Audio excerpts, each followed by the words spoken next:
efforts and realizing that we all have a responsibility to make a difference. And we came across the project called Connect. And we decided to use that concept and start to bring it out to communities and see if we can get interest in looking at this and taking up this idea another way to make a difference. And this brings me to bringing up, and I think invoking the legacy, the history of Nelson Mandela. And of course, he died yesterday, and if you watch CNN, you probably have heard more than you want to hear about Nelson Mandela. And he's taught us many, many things, but there are three things that I wanted to talk about today that I think he left us. One is that he believed that if you wanted to really get something done, if you wanted to make a change, and you were persistent, you probably could do it. You had to believe you could do it and stay with it, and you can make a change, and he made an incredible change. The second thing that he left us with is that the word is more powerful than the sword.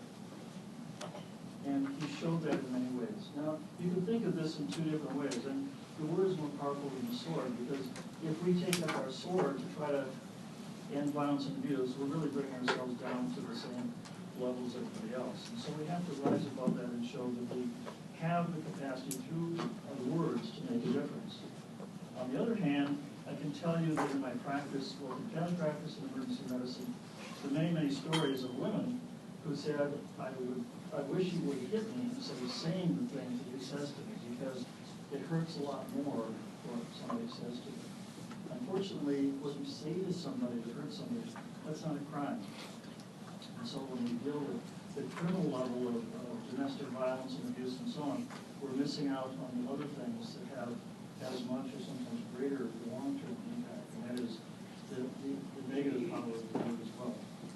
And the third thing that we're left with from Nelson Mandela is that if you really want change to happen, if you want to have a better environment, then you have to also be a model for that.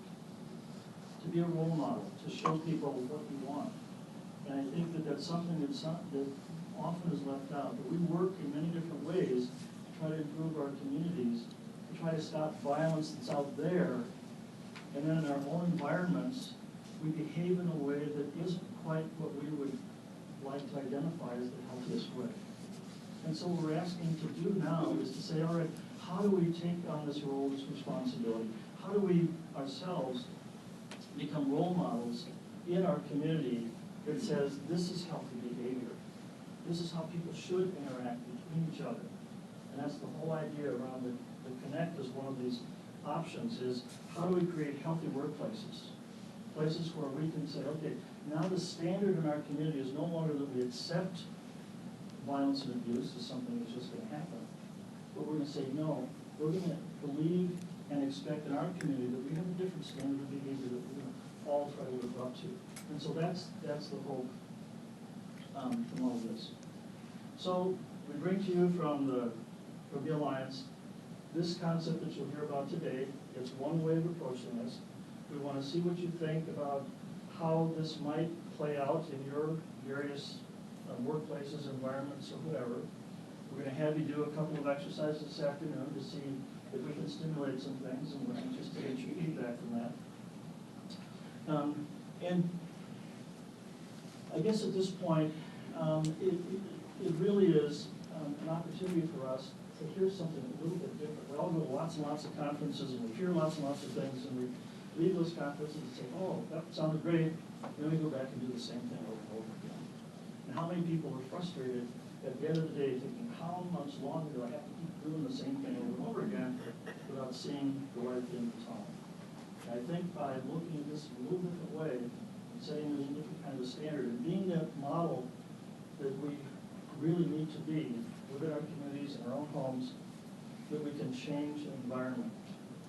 I'll leave you with one little story, which is a story about from centuries ago, a little fishing village on the border of the sea. And this fishing village, fishing was everything. And so when the fishermen back then, think all women are home nursing age. But they would go out and they always knew that there was a certain percentage of people that didn't come back when they would go out in their boats. And they decided this was just something they accepted. That they would lose a certain percentage of people every time they went out. Now sometimes one of the fishermen would come back half dead or whatever and say, you know, it's just really rough out there. We run into these rocks and other things. Some boats would come floating back with holes in them. And they realized that there were some things in that environment that were very harsh, that were high risk for them to not make it back. So the community decided, how are we going to do something about this? Well, they saw the holes in the boat and figured that the water was coming in, and so they sunk. So they started sending out extra people in the boats to start bailing the water out. Said, okay, water's coming in. The quickest fix we can do right now is to send somebody else out and bail the water out of the boat when it's coming in so the other people can continue their work. Well, that helped a little bit, but it didn't solve the problem. So they said, well, we really need to patch the holes because we can't keep bailing the water out all the time. So then they developed a patch kit. So they go out, and if they get a hole, they can quickly patch at that hole, but then there'll be another hole and another hole. So you have to keep patching. So they said, you know, maybe we need to make the boats a little stronger, more resilient. So they came up with a new material. They found some other wood, stronger wood, and they made the boats better. And that helped.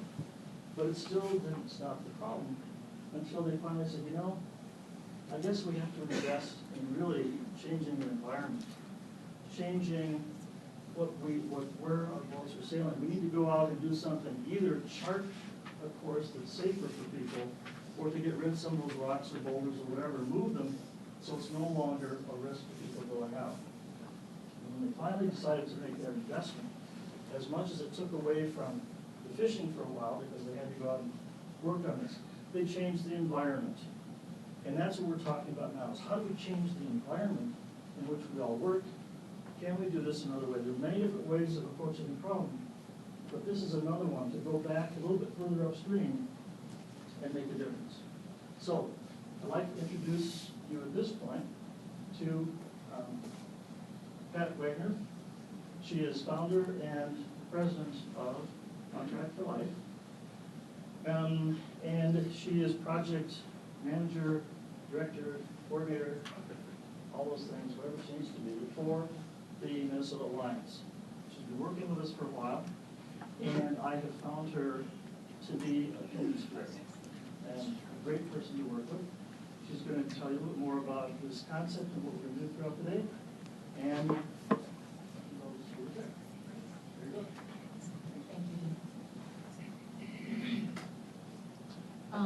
Dave, when you were sharing that we have some activities for the afternoon, I saw a couple of people go, afternoon? Afternoon? It's perfect. I saw it back there. I just want to share first a little bit about the flow of the day. And as this isn't conducive, for this room, so what I'll be doing is turning side to side and saying it a couple times. But the agenda, which is not hard copy, it's up here, saving paper, but also to drive those of you left-brainers, logical thinkers, nuts. Welcome, it's happened. Setting the stage, Dave, thank you. Thank you very much for that. I'm going to spend just a few moments talking about engagement overview, some theory behind it, and a couple models, with Connect being one of those. And then it will be that Schroeder, on behalf of Anne-Marie, will be sharing for about an hour. So I'm starting now, left-brainers, thinkers, 60 minutes where that will happen. And then we'll take a break. Restrooms, if you haven't found them, are down the hall that way. And then, not in the afternoon, but after Deb's presentation, we are going to be breaking into small groups. Because when we are really wanting to learn something, we could talk and talk and talk, or you have presenters talk and talk, but it's from each other and from finding out and figuring out where you stand on some things. And the engagement piece of talking to one another that we really learn from experiential kind of pieces. So that's where the afternoon will be. The end time, oops, not down there yet. Last, we're going to just end with some takeaways. Dave will kind of bring a summary. Did you like how I gave that to you, Dave? bring a summary of the day together, this morning that we're spending together, and just we'll be asking for some evaluations as well. We are looking to be ending between 12:30 and 1, just so we can breathe with that. And the reason I wanted to bring up that I put the agenda up here, left brain, right brain, as we all know, people process information differently. So this is my simple way of just saying we process differently, and we need to honor that. We need to honor the fact that we each have masters in life experiences from different walks of life. So no matter where we bring, or where you bring what comes up from today for you, is when we are interacting with people, to keep in mind, we absolutely think and process differently. So loud. I want to talk about phases of engagement. Just phases of engagement for when change can happen. These phases of agreement, you'll have to forgive me. I'm one of these people who needs space. This chair is driving me nuts.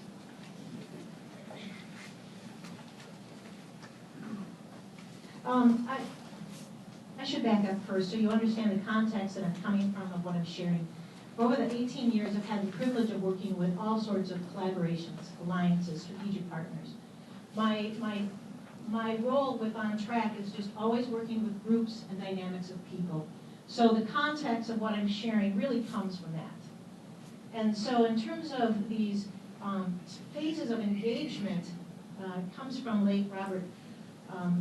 Robert just passed away this year, an excellent resource, Robert Greenbaum out of Boston area. He worked with a lot of international companies on marketing.